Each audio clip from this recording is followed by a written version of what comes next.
بڑے بڑے حضرات دنیا میں گزرے ہیں، ان کی تاریخ کو دیکھیں.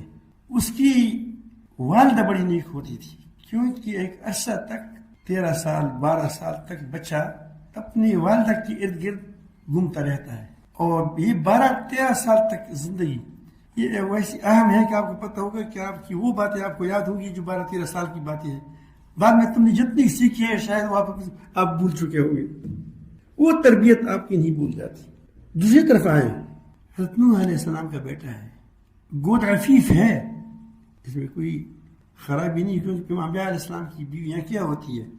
عفیف ہوتی ہے، پاکیزہ ہوتی ہے، لیکن مسلمان نہیں تھی تو وہ گود اس کے لیے مفید ثابت نہیں ہوئی. لوط علیہ السلام قرآن مجید میں اس کا ذکر آیا ہے، اس کو وہ گود نہیں ملا، وہ اس کی اولاد طرف چلی گئی. وہ اولاد جو باپ کی گود میں پلتے رہے. یہ دو باتیں میں نے چند بات اس لیے کی کہ آپ جو خواتین ہیں وہ اپنی گود کی حفاظت کریں. بچے کے سامنے کبھی بھی ایسا عمل نہ کریں جو بچے کے ذہن میں کمزور پہلو ڈال دے. عامر ایک صحابی ہے، اس وقت بچپن میں چھوٹا تھا، وہ کہتے ہیں میں چھوٹا تھا. میرے گھر میں نبی کریم صلی اللہ علیہ وسلم تشریف لائے، اور تشریف لائے تو مجھے میری والدہ نے بلایا کہ عامر ادھر آ جاؤ. میں چھوٹا تھا، اس طرح جو بچہ ہے، تو 2 کھجوریں مجھے میری والدہ نے پکڑا دی.